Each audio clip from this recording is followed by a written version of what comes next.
So, recall Rota's basis conjecture back from Stephanie's presentation that given a set of n bases for an n-dimensional vector space, one can always make n disjoint bases, each containing one vector from each of the original bases. And she showed us this nice array where we have colored each of the sets of vectors a different color. So here we have the A vector is all red, the B vector is all blue, and the K vector is all green, and then some magical colors in between. And then we can think of the conjecture as making disjoint rainbow bases, and we had that, she talked about how you could essentially permute the order of the vectors in each of these bases and look at the columns. Now, we'll use the term transversal to refer to any rainbow set of vectors, whether they form a basis or not. So, Rota's basis conjecture. This big, scary, decades-old open problem. How are we going to approach it? What can we do with it? Well, one thing we can look at is the incidence matrix for disjointness of transversals. And this matrix we can use to encapsulate a lot of the information we want about Rota's basis conjecture.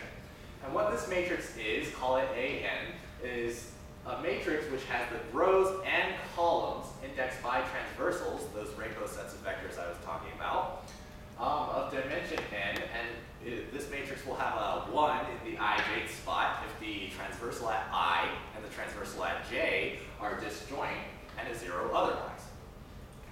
AN may also be called the adjacency matrix for a graph in which the transversals are the vertices and they're connected by an edge if they're disjoint. So here's an example for n equals 2. We can see that AN will always have dimension n to the n by n to the n, and that's a result of being able to pick up n different bases and in different vectors within them in order to form your transversals. So we see that here, for example, A1 and B1 are the first transversal here, and then we have A2 and B2 here, and since they are disjoint, there's a 1 here, and there's zeros everywhere else. So here we have some higher dimensions. For n equals 3, this will be a 27 by 27 matrix. The 1s have been colored black with pixels, and the 0s have been left white. And we have this pretty interesting looking structure here, but since the labeling of the rows and columns, as in like what order we decide to put the transversals in, is arbitrary, it won't necessarily always look like this, but this is still really cool looking. And for n equals 5, we can see that it is a 3,125 by 3,125 matrix, pretty large, and it still has this interesting looking kind of recursive structure. So, we are dealing with some very large matrices here. What can we look at with a matrix system? Well, one thing we can look at is the Smith normal form. So what is Smith normal form? Smith normal form is a diagonal form of an integer matrix that can be obtained by multiplying the matrix on the left and the right side by unimodular, that is, determinant is plus or minus 1, invertible square integer matrices. And the Smith normal form can be defined for any matrix with entries in the integers, which would include our matrix AN, the matrix of transversals that we're dealing with. And the entries on the diagonal of the Smith normal form are called the invariant factors. And an interesting fact about these is that they're also always going to be integers, and each invariant factor will divide all the subsequent invariant factors down the diagonal. Now, from linear algebra, it's not too obscure a fact that over a field, if you have a matrix, you can multiply it on the left and the right side by invertible square matrices to put it in a form to get an equivalent matrix, which will have 1s down the diagonal and then possibly some zeros falling. Now, the Smith normal form can be considered kind of the counterpart of this over the integers, which are not a field, so we can't get 1s, but we can get these invariant factors. And here is a non-square example of a matrix actually in Smith normal form. So we have our matrix X, 1, 2, 3 in the first row, 4, 5, 6 in the second row, and we have our two invertible square matrices P and Q, which we will multiply on the left and right hand side of X, and end up with our Smith normal form matrix, which has a 1 and a 3.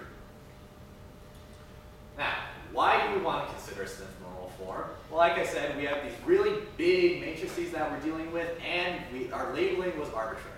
But the Smith normal form is unique for a given matrix that we have, and it's not affected by how we permute the rows and columns, which is really important because it's arbitrary how we decided to label the rows and columns. When we're looking at the Smith normal form, it really doesn't matter. And another interesting thing about Smith normal form, which is a way that you can kind of calculate the Smith normal form of smaller matrices, is that you can use the determinants of the submatrices. And when I say the determinants of the submatrices, I mean the greatest common factor of all submatrices of a certain dimension. So here we see that the way this works is that the first entry of Smith normal form will be equal to the greatest common factor of all submatrices of dimension 1 by 1.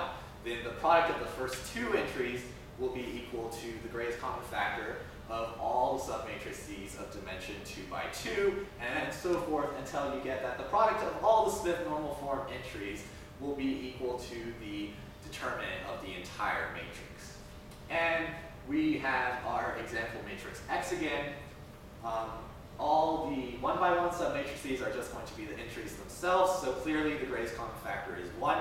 And I've listed the possible 2 by 2 submatrices there, and you can see that their greatest common factor is 3. So we have a Smith normal form which has a 1 and a 3. Now, Smith normal form is actually very difficult to compute. It's one of the things that they test supercomputers on. But we have it for dimensions 2, 3, 4, and 5. Not 6 because it was really big. So to explain how the notation in this table works for a second here, we have that the first value in each ordered pair that we have in this table represents the actual value of the invariant factor in Smith normal form, and the second number represents its multiplicity.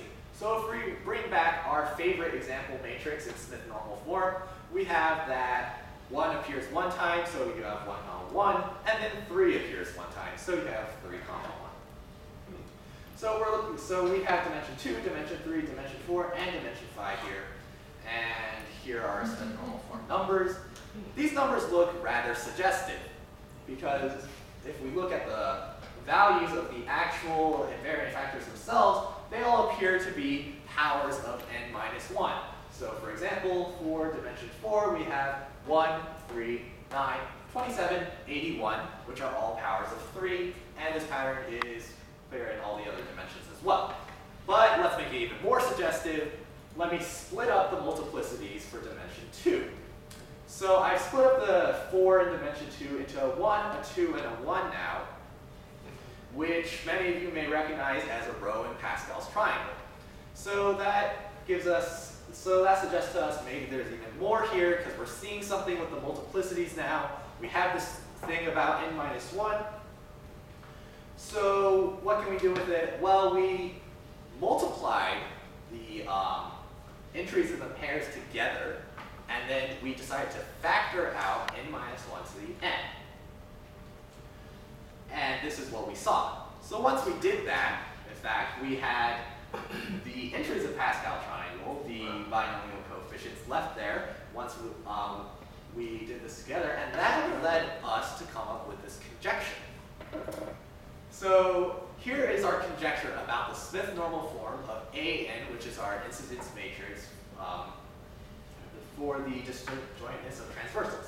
That is that the Smith normal form for dimension n will have entries given by n minus 1 to the k, representing the value of a given invariant factor, and then n minus 1 to the n minus k times n choose k, representing its multiplicity. And this is in the kind of same format notation that I was using earlier, and k will start at 0 and go to n.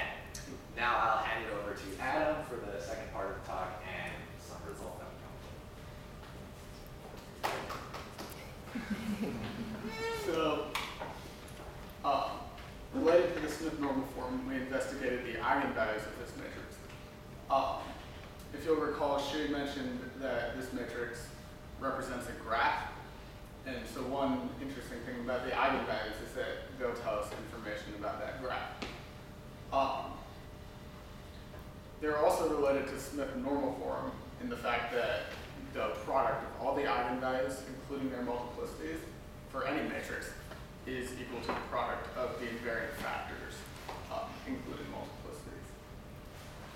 When we computed the Smith normal form for those low dimensions of this matrix, we found that the eigenvalues were all actually equal to the invariant factors, which is pretty remarkable because that doesn't happen in general. So that leads us to believe that maybe the eigenvalues are a good place to go to look for Smith normal form. So if you'll recall, our conjecture stated that the invariant factors are each n minus 1 to the k with multiplicity n minus 1 to the n minus k choose k. Now this multiplicity that we conjectured has a very nice combinatorial interpretation. So when you fix a transversal, n minus 1 to the n minus k times n choose k is actually the number of transversals with exactly k elements in common with your fixed one. So taking a hint from this, we indexed the rows and columns of our matrix A sub n of transversals using this fact. So here we have our matrix where it's partitioned into a bunch of blocks. So say block A00 contains all transversals that are, like the columns of block A00 are each transversals that are disjoint from some fixed transversal, and so are the rows. And you can proceed in that way to define the columns and rows of each of these A sub ij's. Now, a counting argument can show that each of these ij's has constant row sums given by this formula. And this is very nice because there's a lemma out there that says that when you're in a situation like this, where you have a matrix that's partitioned into a bunch of block submatrices, each with constant row sums, then by creating a matrix where in the ijth entry you have the row sum of the ijth block, the eigenvalues of this matrix of row sums are all eigenvalues of the original matrix. So that means that instead of analyzing a matrix like this, which we have, which is even in a very small dimension, too big to fit on our slide. So instead of analyzing this matrix, it means that we can analyze a smaller matrix like this and determine eigenvalues of this to determine eigenvalues of the larger one. And what's even nicer is that this matrix we can easily make upper triangular by permuting the rows and just the rows or columns. So this leads to our theorem, which is that for each k from 0 to n minus 1 to the k is an eigenvalue of our matrix of transversals with permuted columns. And permuting the columns is kind of an issue, but not really, because Smith normal form is preserved under column permutations. So even though permuting columns usually changes eigenvalues, this is still relevant to Smith normal form. So recall we've indexed our matrix like this, where each of these submatrices has a constant row sum given by this formula.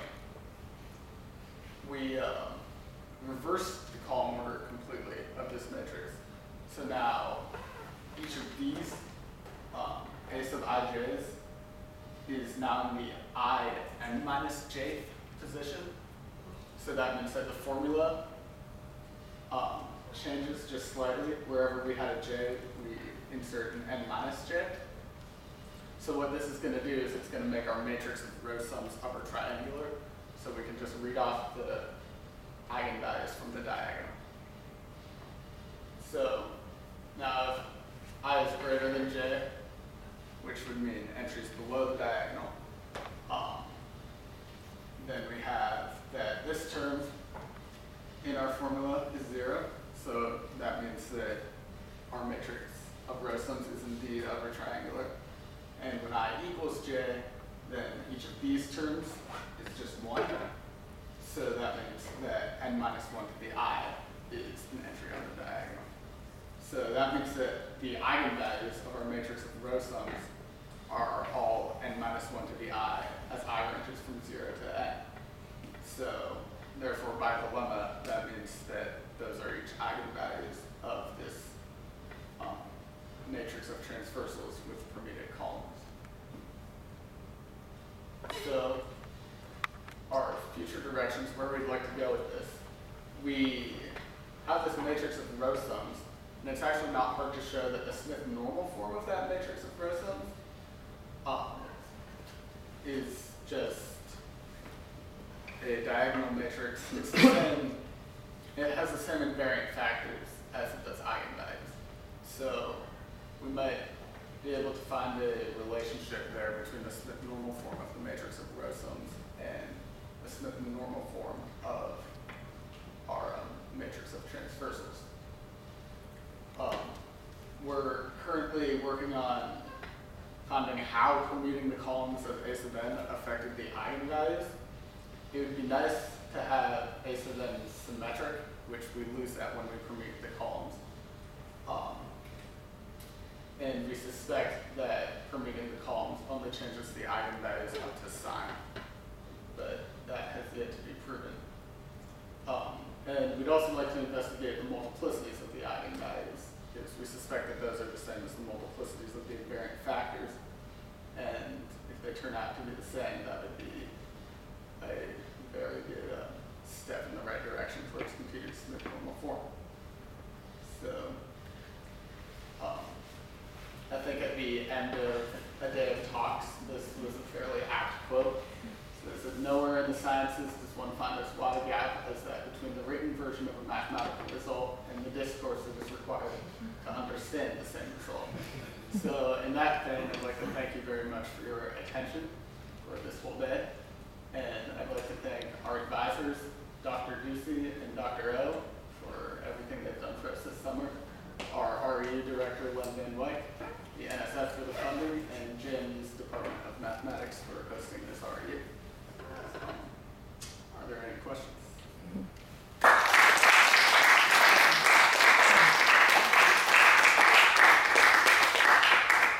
Yes. So in that Van Lint theorem that you had, was it that the original matrix had to have constant row sums, or the blocks of the matrix had to have constant row sums? The blocks each have constant row sums. Okay, that's very good. Yeah. So you might have said this already, but when you're looking at the adjacency matrix, is it possible to read off something from that that then tells you Rota's basis conjecture is true in that dimension? Or yes, it is. So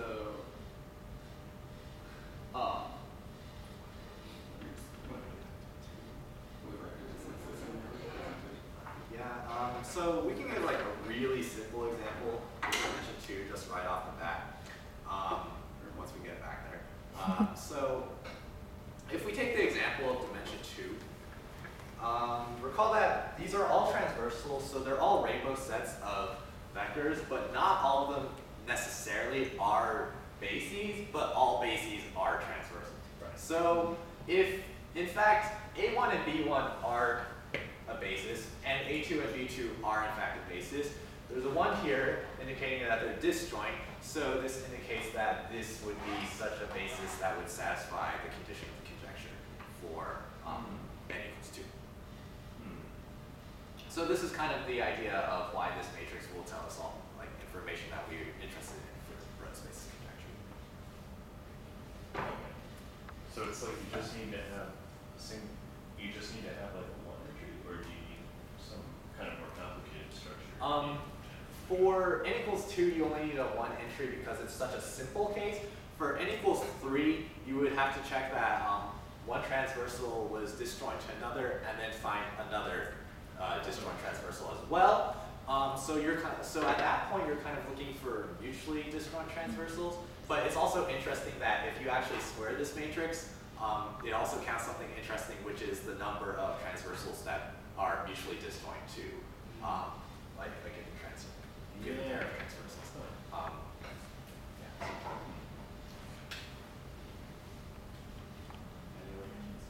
Yeah, I was wondering, you have these coefficients as well in the multiplicities for this normal form.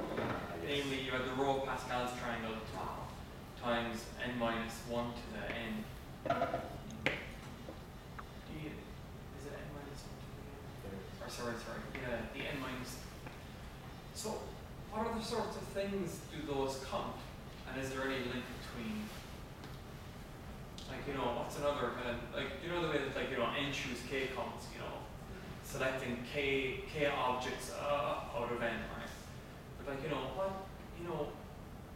what are the other things that this counts, and is there some link between your Smith normal form multiplicities and what that is counting?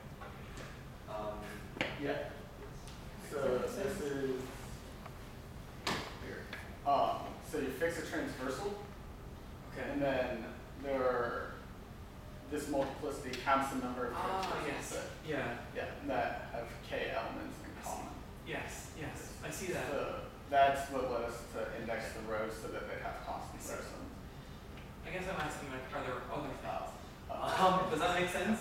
Like, you know, if there are other things that would somehow kind of, by understanding the combinatorial are those other things that would somehow shine light as to what's happening with the Smith normal form? So.